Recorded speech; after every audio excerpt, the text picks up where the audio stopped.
Hey, what's up, guys? My name's Clarence Patrick, and in today's video, I'm going to be going over 8 things that you should stop wasting money on in 2024. Now, with that said, let's go ahead and jump right in and start with number one, which is going out to eat for lunch.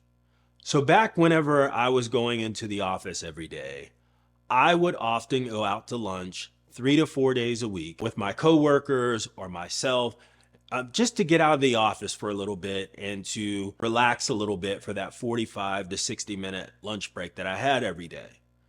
While I was doing it, I really didn't pay too much close attention to actually how much money I was spending. But now that I look back at that, I realized that I was spending $15 to $20 every time that I went out to lunch. Now, $15 to $20 here and there is not a lot of money to spend on lunch, but if you're doing that 3 to 4 times a week, that really starts to add up really quickly. So if you take a conservative number like $50 a week that you're spending on lunch while you're at work, that's $200 a month that could be spent somewhere else. That money could be saved, that money could be invested. There's tons of different things that you can do with $200 that you're spending on lunch every month that could be utilized elsewhere. And if you want to take that a step further, over the course of a year, you're spending over $2,000 on going out to eat for lunch.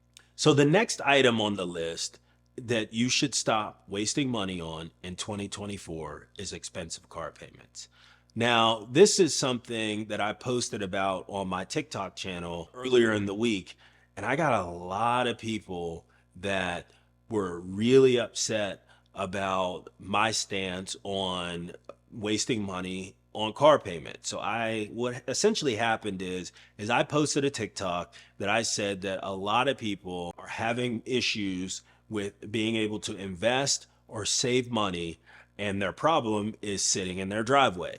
So I had a lot of people that sent me messages. They were upset saying, why can't they have a nice car? And I shouldn't judge people just based off of the car that they want to drive. And to be honest, there's no shade for anybody that wants to go out and buy a nice car. I mean, you could do whatever you want to do with your money. But in my opinion, if you're looking to try to either save money or to build wealth, you've got to be able to make some cuts to your lifestyle. And one of the areas that seems to take up a large chunk of our take-home pay are expensive car payments. One of the things that I always tried to do was I always tried to keep my car payment at about 10% of my net take-home pay. Now, the third item on the list that you should stop wasting money on in 2024 is paying for credit repair services. Now, in my opinion, credit repair services don't offer enough value for the cost that you have to pay for their services, especially for something that you can do on your own. So I made a video, and I'll link that somewhere here, that walks you through the steps of the actions that you need to take in order to boost your credit score to the highest level that it's ever been.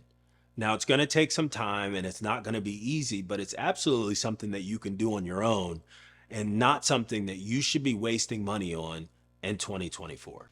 Now, the fourth item on the list that you should stop wasting money on in 2024 is paying excessive fees in your 401k.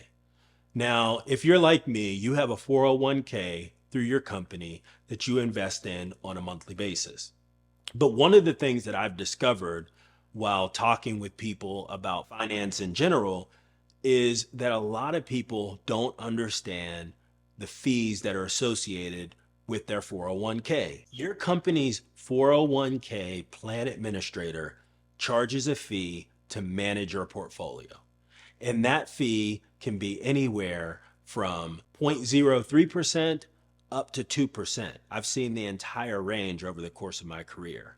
So one of the things that you want to absolutely make sure that you're looking into in 2024 is what you're invested in your 401k and what are the fees that are associated with the investment that you select.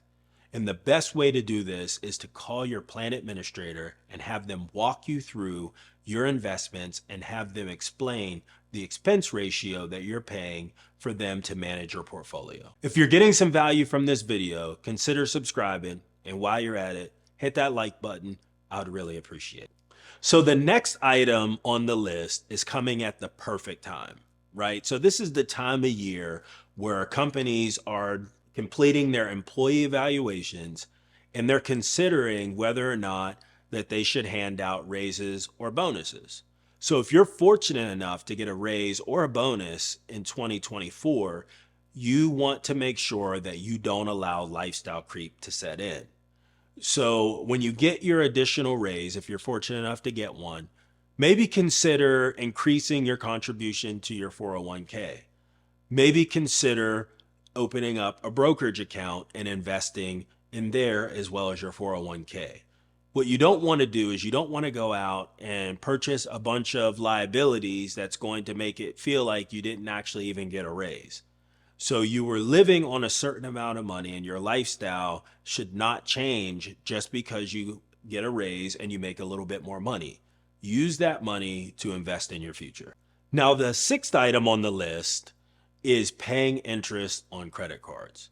So in my 20s, I got into a situation to where I was in credit card debt. It wasn't a ton of debt, but at the time it felt like it was. It was, I want to say $5,000 or $6,000.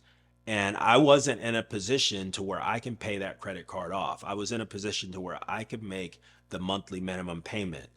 And one thing that I quickly realized was that paying the monthly minimum was pretty much just paying the interest, which meant that the principal was never going to go down. And once I got to a point to where I could actually pay that credit card off, I made a promise to myself that I was never going to allow myself to get into credit card debt again.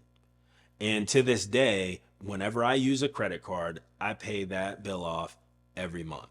And now that I look back, one of the things I realized is I was buying a bunch of stuff that I didn't need.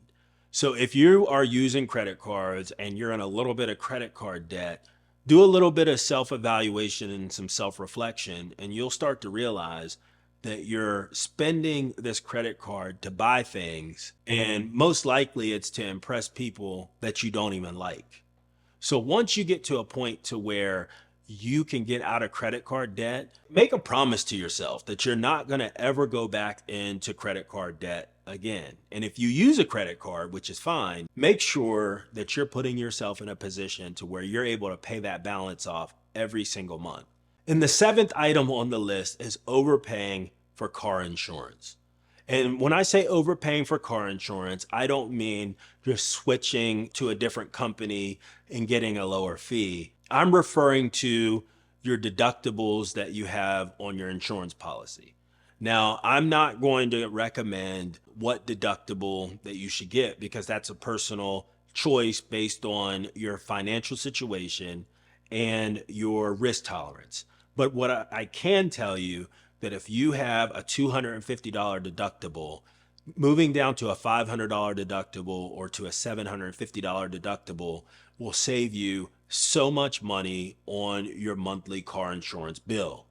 Now, again, this is not a recommendation for you to change your deductible on your insurance policy based on what I say. I think there's some opportunity for you to review what the cost would be at different deductible levels throughout your policy to determine what fits for you. And the eighth item on the list is not having a budget.